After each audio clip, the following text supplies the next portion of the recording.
malta, sejam bem-vindos a mais um Que é que se passa aqui? O meu nome é Francisco Gomes, tenho comigo esta semana, como sempre, o André Ferreira e a Joana Simões. Sabes que és escusado dizer olá, André, porque as pessoas não estão a ver o vídeo. Mas eu estou a dizer olá verbalmente. Ok. O tema que nos traz aqui esta semana é o populismo, mas antes de irmos ao tema, subscrevam, deem o vosso like, comentem aqui futuros temas, partilhem com os vossos amigos e com os vossos inimigos também, porque o que nós queremos é que haja molho, porque é disso que nós vivemos. Podemos ter pessoas que não gostam de nós, mas desde que vejam, venham aqui comentar, nem que seja mal, nós gostamos. Exatamente. Este podcast, como vocês sabem, é regido por algum rigor, zero seriedade. Falamos de temas sérios de forma descontraída, como na verdade é um grupo de amigos a discutir qualquer tema que apareça. Em relação ao populismo, e antes de irmos à pergunta geral, vou dar aqui, se calhar, uma coisa que eu fiz a semana passada, no nosso último podcast. Vou dar aqui uma breve explicação daquilo que é o populismo. E como vou ser muito sincero, não tive paciência para pesquisar muita coisa. Fui ao dicionário Primeira de Língua Portuguesa, que acho que é uma fonte fiável, onde algumas pessoas deviam ir buscar o significado de descobrimentos, mas isso é outro caso. E naquilo que diz respeito ao populismo, o dicionário diz doutrina ou prática política que procura obter o apoio popular através de medidas que aparentemente são favoráveis às massas. Logicamente que isto varia em relação aos temas defendidos entre a esquerda e a direita, e iremos abordar esses e outros temas mais à frente aqui no podcast. Primeiro, e começando também explicando, nós escolhemos este tema porque é um tema que nos preocupa, tendo em conta os diversos aparecimentos e surgimentos de governos populistas um pouco por todo o mundo, e este tema tem-nos preocupado bastante, por isso inicio do início aqui às hostilidades com uma pergunta para vocês que é: apesar deste significado que eu dei sobre o populismo, o que é que para vocês é realmente o populismo? Então, antes de mais, olá e bem-vindos a mais um podcast. De forma muito breve, para mim o populismo, e da maneira mais básica, eu penso que seja precisamente aquilo que o Francisco disse e aquilo que está no dicionário. Não vejo outra forma de definir. Claro que depois acho que as interpretações é que podem variar um pouco, e a forma como o populismo é aplicado, por exemplo, na política, em que nós vemos mais essa manifestação portanto, desse estilo, sim, digamos. Não estava a encontrar a palavra. Dessa forma de estar no populismo. Exatamente, não estava a encontrar a palavra certa para descrever isso. Portanto, basicamente de forma muito simples, é olharmos para aquilo que o Marcelo Rebelo de Sousa, por exemplo, faz nas suas campanhas e até mesmo diariamente, e que nós vemos diariamente nos meios de comunicação social, que é basicamente estar próximo das pessoas, compreender as pessoas e apelar a essas mesmas pessoas para o seguirem, digamos assim. Sim, eu partilho. Desculpa te interromper, André, mas agora a Joana falou disto e eu acho bastante interessante isto que a Joana disse, por isso eu vou complicar um bocadinho mais a pergunta para ti. Achas que... Sim, para ti. Ok.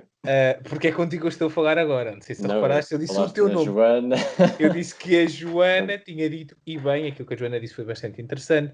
Além de eu querer saber o que é que para ti, na tua interpretação pessoal, o populismo, achas que isto aqui, por exemplo, comparando dois extremos praticamente, Marcelo Rebelo de Sousa e, por exemplo, Jair Bolsonaro no Brasil, achas que existe efetivamente um populismo bom e um populismo mau? Se não quiseres ir para o caso brasileiro, tens o nosso caso, o André Ventura, aqui em Portugal. Relativamente ao populismo, sim, eu concordo com o que vocês disseram, e também, se calhar, a minha definição vai de encontro ao que tu disseste, Francisco, e ao que a Joana acrescentou, e bem também. E relativamente a essa segunda pergunta, mais uma vez, o Francisco anda a começar a fazer perguntas pertinentes. Muito bem, Francisco. E eu acho que sim, que provavelmente, olhando no geral, e se calhar abordando esses dois exemplos que tu deste de Jair Bolsonaro e Marcelo Rebelo de Sousa, se calhar podemos dizer que existe populismo bom e populismo mau, que agora, claro, que cada um vai ter a sua opinião, mas na minha opinião, eu acho que sim, que existe um populismo bom e um populismo mau, porque basta olharmos, por exemplo, para os estilos que os dois utilizam e as formas que os dois têm para governar, que vemos que Jair Bolsonaro tenta apelar ao voto através das palavras, das expressões que ele utiliza, que diz que vai mudar o Brasil, que diz que vai mudar isto, vai mudar aquilo, e por outro lado temos um Marcelo Rebelo de Sousa que acolhe toda a gente, que tenta estar ali como um chefe de Estado português, um Presidente da República tem de estar neutro e sempre pronto para debater e para decidir qualquer coisa. E lá está, essa proximidade que temos vindo a ver ao longo deste mandato de Marcelo Rebelo de Sousa, da proximidade, dos carinhos que ele tem em público, isso também pode ser chamado, na minha opinião, de populismo, porque lá está, vai de encontro ao que as massas querem um presidente que esteja junto delas, que as ouça, que tenha o carinho, e acho que sim, que na minha opinião, então, existem esses dois tipos de populismo.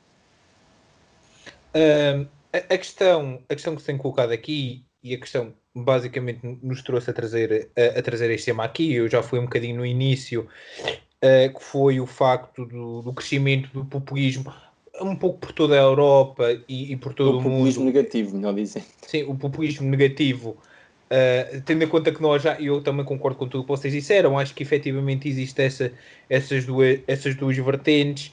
Encontro mais uma diferença de Marcelo e Bolsonaro exatamente na forma como eles falam, aquilo que eles dizem, que são coisas completamente diferentes, ainda bem. Mas voltando a isto, há a diferença que tem havido um bocadinho por toda a Europa e por todo o mundo do crescimento do populismo negativo. E nós nas últimas semanas temos falado aqui, eu também acho que neste caso mais uma vez aparece a questão da educação, antecipa-me o André, que normalmente é ele que traz isto, falta aqui uma questão de educação, das pessoas conseguirem perceber e ter uma análise crítica em relação àquilo que é o populismo e em relação àquilo que, como é lógico, tem aspectos positivos e negativos, não existe nada só negativo no mundo, sim, infelizmente. Até que ponto é que vocês acham que a educação aqui falhou, efetivamente? Houve um falhanço na educação, na formação dos novos jovens, de uma inteira geração, ou mais que uma, e não acham também que o aparecimento destes populismos tem um bocadinho a ver com o facto de o sistema, eu agora vou usar esta palavra porque eu costumo usar esta expressão, o sistema que neste momento está implantado também falhou, isto é, quem está a mandar, quem manda neste momento nos países ou quem mandou, no caso do Brasil e dos Estados Unidos, um bocadinho no caso de Portugal, com o crescimento do Chega, e em França com Marine Le Pen, e enfim, um pouco por todo o mundo, acham que o crescimento desses populismos deve-se não só a uma falha na educação, mas também uma falha de quem estava a mandar ou quem está ainda a mandar? Posso começar por responder? Eu acho que sim, que isso acho que é notório. Pelo menos eu falo por mim, eu comecei a dar mais conta da política, por assim dizer, quando cheguei já a uma idade um bocado mais adulta. Não é que eu seja muito velho, mas sim, quando comecei a chegar a uma idade mais adulta. E eu acho que sim, que existe essa falha no nosso sistema educacional para também nos fazer perceber que diferenças é que existem entre uma política normal e uma política um pouco mais populista. Se calhar também peca muito a falta como tu disseste há pouco, do espírito crítico, quando as pessoas realmente depois que acabam por perceber o mundo da política um bocadinho melhor. Se calhar a primeira coisa que eles encontram é, vamos dar o exemplo do Chega, e passam a adotar ou passam a preferir as medidas que o Chega propõe, e não têm um bom espírito crítico para analisar os outros partidos e as outras propostas dos outros partidos, pronto. E se calhar falha também um pouco por aí a falta lá está, começa pela educação, que não há ajuda e não há o impulso para que as pessoas se interessem pela política, e depois acaba por não existir o espírito crítico para saber separar as duas coisas e saber reparar o que é realmente populismo negativo e o que não é. Sim, eu concordo com tudo. Acho que o sistema educacional, de certo modo, falhou e podia ter investido mais em explicar concretamente o que é o populismo e as formas dele se manifestar, porque aquilo que nós damos mais próximo disso talvez seja a propaganda política, por exemplo, na época do Hitler, por exemplo. Apesar disso não ser considerado, não sei se esse não é considerado populismo como aquilo que nós vemos hoje, mas penso que seja aquilo que nós aprendemos mais próximo do populismo que temos hoje. Claro que são mundos distintos, porque hoje estamos a assistir a um populismo muito mais, lá está, há uma maior divisão entre aquilo que é negativo e aquilo que é positivo. Por isso acho que sim, podia-se ter e deve-se investir cada vez mais nessa aprendizagem. Sim, hoje com o populismo a sério começa no século passado. Hitler era um dos pais do populismo, acompanhado por Salazar, Mussolini. Os amigos da URSS também não fogem disto, são pais do populismo e lá está, mais uma vez, analisando a história, e o bom disto é que basta analisar a história para percebermos as coisas. Exato, o que é interessante até é mesmo analisar as propagandas políticas que eles faziam na altura, e é muito bom nós hoje olharmos para isso e vermos, portanto, ver que aquilo estava mal, não é? E analisar de que forma é que aquilo evoluiu até aos dias de hoje. Portanto, lá está essa coisa da história, eliminar as coisas negativas e apostar só nas positivas não é bem. Não é muito bom e até muito interessante, lá está isto, porque basta nós analisarmos a forma como Hitler chegou ao poder na Alemanha. Falamos de Hitler porque é o caso, se calhar, mais fácil e mais. Sim, é que dá mais, portanto, para analisar as pessoas todas de forma percebem, mais sim. objetiva. Exato. Basta vermos, Hitler conseguiu encontrar um inimigo comum na Alemanha que nem sequer era de perto nem de longe o culpado por aquilo que aconteceu na Alemanha em relação à Primeira Guerra Mundial. Conseguiu pegar nos medos do povo alemão e usá-los a seu favor. E é muito disso que vive o populismo. E basta olharmos aquilo que aconteceu no Brasil, foi isso. Aquilo que André Ventura faz em Portugal é isso. E por isso mesmo isso leva-me a uma questão que eu me faço muitas vezes e que eu sinceramente não sei responder. Eu gostava, quer dizer, eu sei mais ou menos, tenho uma resposta mais ou menos para isto, que é, acham que as pessoas que votam nos políticos populistas, lógico que sim, há pessoas que acreditam piamente que aquilo que eles estão a dizer é o correto, mas vocês acham que a esmagadora maioria dessas pessoas vota porque acredita naquilo que ele está a dizer ou vota porque já está farta farta, entre aspas, do sistema e com todo aquele jogo político que existe e que as pessoas não percebem bem ou que as pessoas se sentem um bocadinho afastadas ou até magoadas, acabam por votar naquele populista porque não há uma alternativa como deve ser a ele. Não sei se me percebi bem. Basicamente o que eu estou a perguntar é se acham que quem vota em populistas, ou grande parte das pessoas que votam em populistas, acreditam mesmo, metem a cruz acreditando nas ideias, ou votam numa questão de vou votar neste gajo porque estou farto dos outros? Eu acho que o que acontece, e não sei se a minha visão é mais correta, é que a maioria das pessoas vota em partidos que tenham essas manifestações de maior populismo porque encontram um certo, digamos assim, nesses ideais.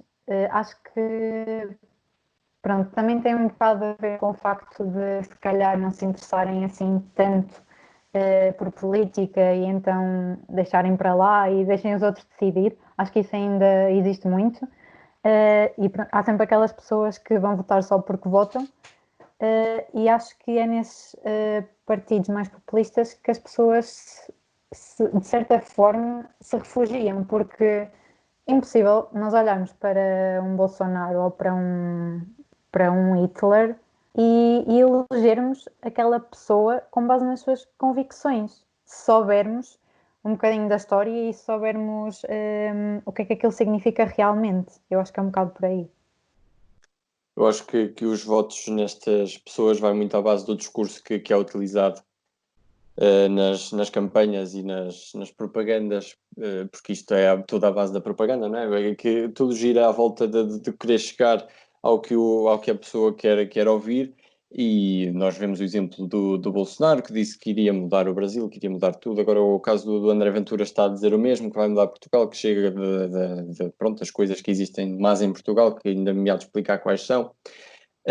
E é muito à base disso, porque as pessoas sentem-se mal com os políticos de sempre a prometer sempre as mesmas coisas. Temos sempre, todos os anos, sempre o mesmo discurso das pessoas dos maiores partidos. E então a chegada não só do André Ventura, mas a chegada dos outros partidos mais pequenos, não estou a dizer se são populistas ou não, mas a chegada dos outros partidos também é um exemplo disso, que as pessoas estão fartas de ouvir os partidos grandes a dizer sempre a mesma coisa e a não mudar. E então eu acho que, no caso português, o André Ventura está de tal maneira a usar o discurso da mesma forma que Donald Trump usou nos Estados Unidos, Jair Bolsonaro no Brasil e Marine Le Pen tentou usar em França e ainda não conseguiu chegar ao poder. Mas eu estou com muito medo daquilo que realmente possa acontecer daqui para a frente, porque basta vermos, então, como a Joana já disse, e tu também, Francisco, o exemplo de Hitler e a maneira, se formos estudar um bocadinho de história, se tivermos um bocadinho de tempo para estudar a história e virmos como Hitler chegou ao poder, exatamente o que está a acontecer em Portugal, eu tenho muito medo disso, e eu acho muito sinceramente que se André Ventura chegar ao poder, ele não vai cumprir aquilo que está a prometer, e eu tenho sérias dúvidas que não possamos chegar a um Estado Novo 2.0. Não acham que, e lá está, pegando nisso que vocês disseram, pegaste no caso de André Ventura, e, por exemplo, olhamos um bocadinho para o caso francês, para o caso de Marine Le Pen. Marine Le Pen perde as eleições contra Macron numa forma curiosa, que é uma populista que é derrotada num debate. Efetivamente houve um debate entre Macron e Le Pen, e eu vi aquilo mais ou menos, e por acaso acabei por me interessar bastante e consultar alguns especialistas políticos que diziam de um lado e do outro, ou seja, da esquerda e da direita, e o que eles disseram foi que aquilo tinha sido uma tareia política. Aliás, eu vi um comentador da nossa praça reconhecido de direita e com ideias bastante de direita, a dizer que aquilo que tinha acontecido entre Marine Le Pen e Macron é como se um caminhão tivesse passado por cima de um mosquito. Porque Macron conseguiu perceber todo o discurso de Le Pen e desconstruí-lo de uma forma muito inteligente, que foi, nunca entrou no debate de troca de ofensa pessoal, manteve aquilo sempre na parte política e fez uma coisa que Le Pen não estava à espera, que é, houve o debate para os temas dela. Le Pen tinha preparado os temas de Macron e Macron trocou-lhe as voltas e empurrou o debate para aquilo que eram os temas dela, e ela ficou ali meio manca, meio atarantada, e a única coisa que conseguiu foi levar uma tareia um banho de bola, debate. como se diz na gíria do futebol. O que aconteceu ali foi basicamente a disputa entre uma populista e um democrata. Vamos aqui defender. Não acham que, se calhar, e olhando um bocadinho para o caso português, falta um político que efetivamente consiga ser esse mestre do debate? Porque reparem, ou pelo menos um mestre do debate público, porque reparem, temos António Costa, que já provou que é muito bom, mas nos jogos de bastidores, é verdade, sem nenhum tipo de piada, atenção. Eu estou-me a rir. Nenhum tipo. Não, estou-me a rir porque eu vejo os debates em que ele participa e... Sim, eu não tô, atenção, aqui não tem nenhum tipo de jogos de bastidores, coisas manhosas, sim, não. sim. Jogos de bastidores, aquele debate político, mas fora das câmaras, aquelas negociações que acontecem, é disso que eu estou a falar, atenção. O Rui Rio, o líder daquele que à partida seria o segundo partido também, enfim, é o Rui Rio, não é verdade, basta, não é preciso dizermos muito. E depois, quem nos falta, o Chega, pelos vistos, a partir de uma sondagem, é o terceiro partido, e o partido a seguir é o Bloco de Esquerda. E chama-se Catarina Martins. Ou seja, também não é propriamente um exemplo de uma democrata, porque as ideias populistas abundam ali naquela senhora bastante. Não acham, depois tendo lá está, o Presidente da República talvez seria o adversário ideal para André Ventura, mas lá está, Marcelo provavelmente não se vai meter nessa disputa. Não acham que falta, poderá-se meter agora nas presidenciais, mas isso é outro caso. Não acham que falta em Portugal um político que apareça da nova geração e consiga cativar os jovens? Porque ou uma alternativa a André Ventura para cativar os jovens, porque nós temos neste momento em Portugal a acontecer uma divisão com o que está a acontecer, por exemplo, no Brasil, do populismo, entre o populismo de esquerda e o populismo de direita. Se nós virmos, no Brasil existe neste momento essa divisão muito séria na sociedade brasileira. Não acham que Portugal caminha para o mesmo caminho? E isso é muito perigoso. Quando acontece essa divisão, o caminho se abre para o populismo. Não acham que devia haver uma tentativa da população portuguesa ou de quem é responsável olhar para os outros países e usar isso como aprendizagem? Ou seja, os maiores partidos deixarem de escolher aqueles porque são conhecidos ou porque são isto e tentar apostar num jovem ou em alguém mais novo, mas que efetivamente consiga, mais do que defender as ideias do partido puro e duro, consiga cativar os jovens, chamemos-lhe assim, uma cara bonita que apareça à frente e que chame os jovens. É como está a acontecer, por exemplo, nos Estados Unidos, com aquela senhora do Partido dos Democratas, e tu pedires aos portugueses, Francisco, para Não, olharem mas para o o que... Donald Trump não é propriamente uma cara bonita. Sim, não, mas a senhora a outra senhora jovem. E tu, Francisco, estás a pedir aos portugueses para olharem para o que está a acontecer nos outros países e analisarem o que está a acontecer no deles, é um bocado trabalhoso para a malta, porque eles não querem fazer isso, e é o que se vê, que depois acaba por ir parar às palavras, acabam por aceitar as palavras de André Ventura de uma maneira que, como uma criança, aceita um chupa-chupa, por exemplo.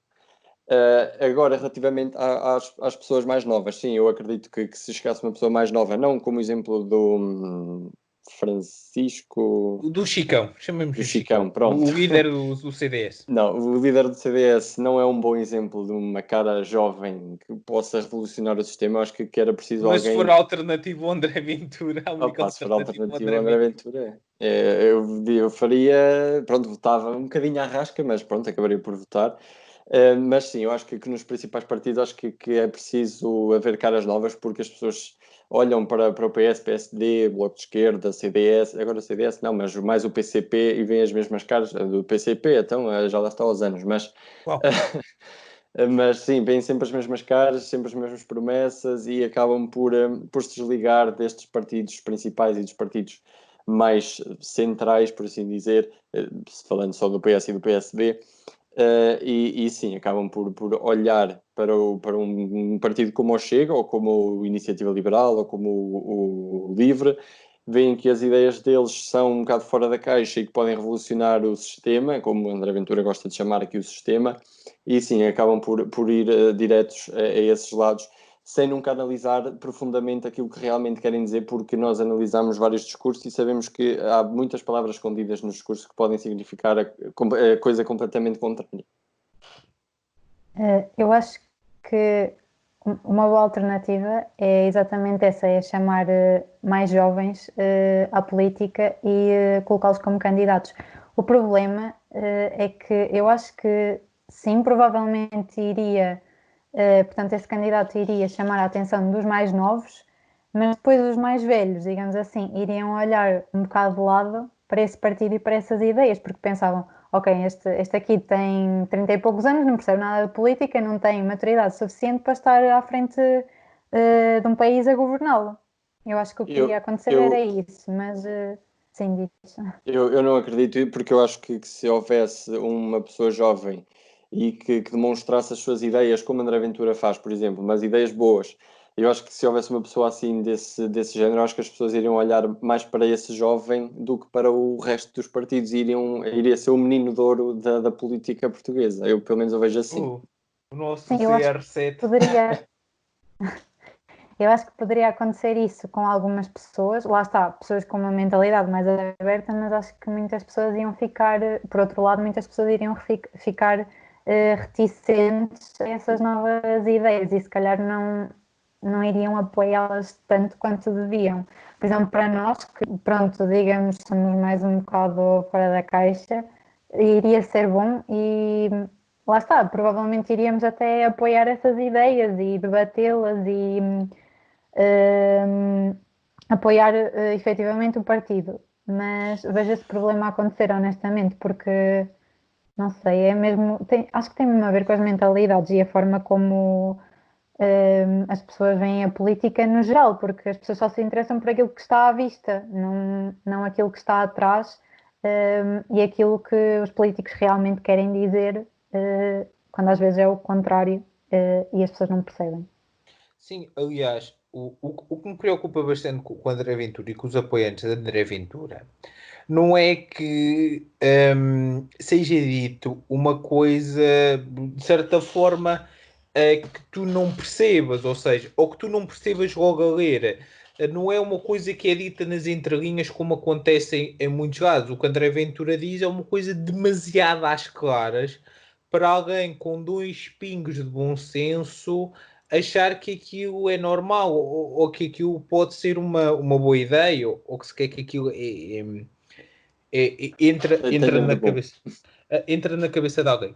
Em relação ao que tu disseste, Joana, eu não tenho uma noção, eu não sei muito bem o número. Eu percebo aquilo que tu quiseste dizer, sim. Se calhar, se aparecer um jovem com ideias século XXI, entre aspas, não todas as ideias do século XXI, por favor, mas Claro. senão isto aqui vira, enfim. Enfim, controla, não é este. Quer dizer, é este programa também, mas já lá vamos. Eu percebo isso, que ok, eles não vão ligar muito, mas a massa que apoia a André Ventura não é uma massa assim tão jovem quanto isso. Acaba por ser provavelmente uma massa mais velha, por aquilo que eu vejo mais ou menos acompanhando as redes sociais, que é normalmente onde gravitam os apoiantes, os apoiantes de André Ventura. Aliás, um dos maiores apoiantes de André Ventura, ou uma das maiores apoiantes de André Ventura, por acaso até bastante baixinha, e lá está. E nós conseguimos ver muito isso. Também não é propriamente uma jovem. Deixou de ser jovem, o 25 de Abril ainda não era pensado. Pelo menos as ideias. As ideias deixaram de ser jovens o 25 de Abril ainda. O que é isso? Então, o que foi? Distraí, peço desculpa. Mas eu acho que é isso. Eu acho que eu consigo perceber a tua parte, mas não sei até que ponto que se for um bom candidato, um candidato que consiga juntar o melhor dos dois mundos, o melhor de Marcelo Rebelo de Sousa e o melhor de ideias democráticas. Talvez é isso, nós conseguimos encontrar uma espécie de filho de Marcelo Rebelo de Sousa com Francisco Sá Carneiro, com os pozinhos de Pedro Passos Coelhos e vá, com um beijinho de António Costa, talvez ali consigamos ter um bom candidato. Agora vem mas jovem. mas jovem. Agora vem-me à mente a cara do moço. Ou da moça, atenção. Desde que seja bom candidato, eu voto. Um bocadinho atrás, e voltando àquilo que tu disseste, André, que nós analisámos discursos, nós analisámos discursos para uma cadeira da universidade. Não acham que seria interessante os jovens também fazê-lo? Ou seja, na escola, a análise de discursos, não digo ser uma disciplina obrigatória, Não, mas nas aulas de português, ou de história, analisar um discurso de Hitler, Ou por até exemplo, mesmo nas aulas de história, sim. Acho que seria bastante interessante, já que pegamos em vários aspectos da política de cada país, portanto, analisar o discurso de cada um dos políticos mais marcantes e ver o que é que se passava ali naquela altura, não é? E comparar com os dias de hoje. E ver as entrelinhas que estavam escritas naquele discurso. Exatamente, interpretar efetivamente o que é que eles queriam dizer com aquilo. As palavras, que é o essencial nos discursos desta gente. Tendo em conta uma coisa chamada contexto. Para percebermos o porquê das pessoas terem dito aquilo e o porquê das pessoas terem levado aquilo. Contexto. Uma palavra bonita, procurem dicionário. Aqui, uma coisa que eu gostava também de vos perguntar era... Tem a ver... Isto parece quase... Eu, por acaso, interesso-me bastante por ouvir malta a falar sobre este tema, porque eu, sinceramente, também não sei muito bem falar sobre isto. Por isso passo a batata aqui para vocês. A mim que eu sou. Mas tem a não ver... vais responder a seguir. Tem a ver com... Olha, o André já está ali a machucar uma pergunta. Tem a ver com... Há perguntas que simplesmente não têm resposta. ou então têm várias interpretações e uma pessoa nunca sabe muito bem o que é que há de responder. Interpreta e responde conforme aquilo que tu achas, que é para isso que cá estamos. Então, vá, força. O que eu tenho visto bastante, e eu acompanho um bocadinho da política brasileira, e o que eu tenho visto bastante é que falha, tal como cá em Portugal está a falhar um verdadeiro oponente a André Ventura, no Brasil também está a falhar um verdadeiro oponente a Jair Bolsonaro. E onde é que apareceu esse oponente? No YouTuber. Esse oponente apareceu efetivamente em Filipe Neto. Para quem não sabe, é um dos maiores youtubers do mundo. O canal dele tem 38 milhões de seguidores. Não é um youtuber de política, malta. É um youtuber que faz vídeos para jovens. Vídeos... Faz vídeos com piadas. Agora anda a fazer uma série de Minecraft. Enfim. Eu confesso, eu sou fã. Eu sou fã dele. E ele tem feito uma oposição muito forte a Jair Bolsonaro. Não concordo com tudo aquilo que o Filipe Neto diz, atenção, mas isso é outro caso. Ele tem feito uma oposição muito interessante ao Jair Bolsonaro e tem visto uma coisa que tem sido... E que eu próprio também assumo que não devia ser ele a fazer essa oposição, devia ser alguém da política. E não consegue haver um político no Brasil que se meta de pé e faça essa oposição a Bolsonaro. E a oposição de Filipe Neto diretamente a Jair Bolsonaro até tem sido uma posição bastante equilibrada, tendo em conta aquilo que é a oposição da internet, que vale também aquilo que vale. Quando passamos aqui para o nosso caso português, a cara da oposição na internet, André Ventura, só diz merda. Epá, não há outra forma de dizer isto. É um... Chamam-lhe humorista. Eu digo que ele é humorista para facilidade de raciocínio. Nunca achei piada a nada que ele disse. Aliás, eu tenho vontade de chorar de vergonha alheia quando vejo lá os espetáculos de humor, entre aspas, negrito sublinhado, que ele faz. Que é Diogo Faro. Já houve um amigo que mandou eu, que interessante, já não é meu amigo.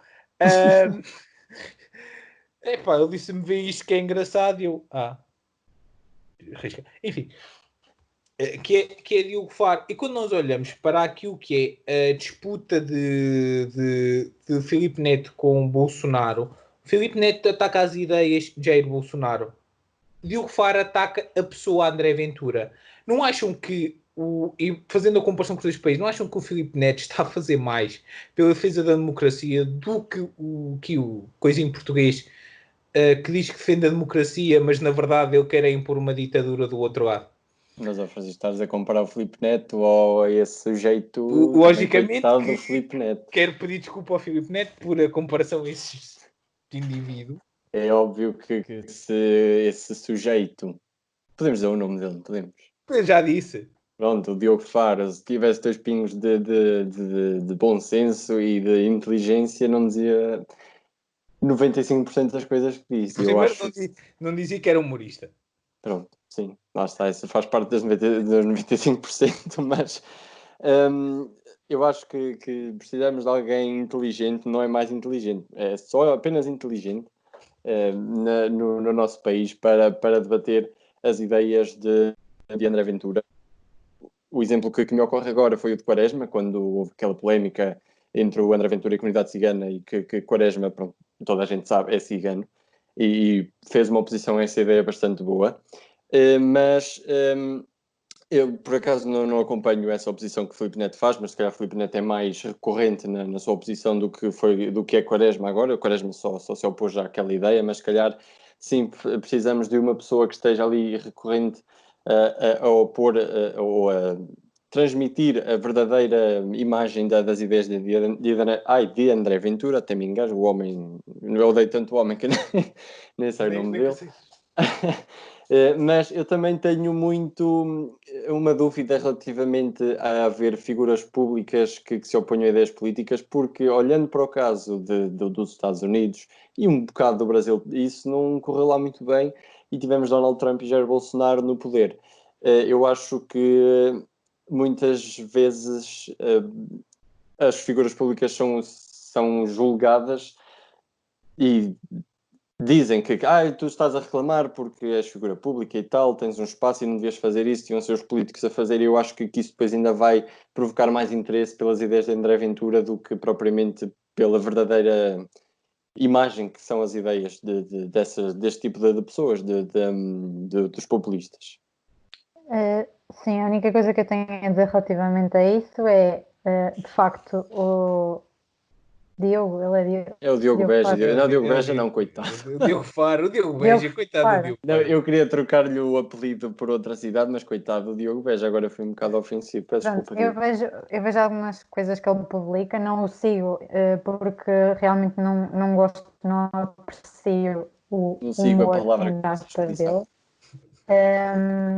E acho que, honestamente, ele não tem mesmo capacidade para fazer humor. Acho que é mesmo assim. E, exato, eu acho que ele não está de todo preparado para fazer comentários a nível político, precisamente pelo facto de que ele ataca a pessoa em questão, ao invés das ideias que a pessoa defende. E eu acho que é muito mais interessante nós ouvirmos e vermos humor criticando os ideais políticos do que propriamente atacar a pessoa em questão. Hashtag Ricardo Araújo Pereira tem piada. Exatamente. Hashtag foi uma piada. Portanto, acho que é uma maneira muito mais eficaz e que chega de uma forma muito mais apelativa, digamos assim, às pessoas do que propriamente a desatar e a criticar os pontos todos de alguém. Claro que, pronto, cada pessoa tem a sua... sei lá, ele critica aspectos da vida pessoal da pessoa, provavelmente, não é? Da forma de ser dela e tudo mais. Sim. Pronto, e acho que isso não é de toda a melhor forma porque nós, quem está a ver, de modo a perceber que ideais são esses e o que é que cada político defende, é muito mais interessante ver efetivamente uma crítica a esses hábitos e a essas visões. Portanto, eu acho que é a única coisa que eu tenho a dizer sobre isso.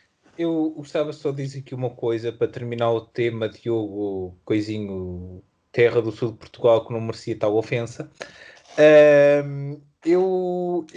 Houve uma vez, infelizmente seguia Diogo Faro no Twitter, porque eu sou uma pessoa que é masoquista, e ele houve uma vez que partilhou uma imagem, acho que foi daquilo que o líder do CDS disse, a dizer a vontade que ele... Não, foi de alguém do Iniciativa Liberal, a dizer a vontade que eles têm de me chuchar na boca. Classe. E depois houve alguém que fez uma piada qualquer sobre ele ser homossexual e ele disse hahaha, piadas sobre homossexuais. Eu se calhar, eu sei que eu não percebo muito, por isso, Diogo Faro, eu não sei com o que é que tu te identificas, mas se tu te identificares como homem e dizeres que o teu homem te quer chuchar na boca, é homossexual. Pronto, vá, beijinho, fica bem, vai-te para a conta disso. Beijinho não, que nojo.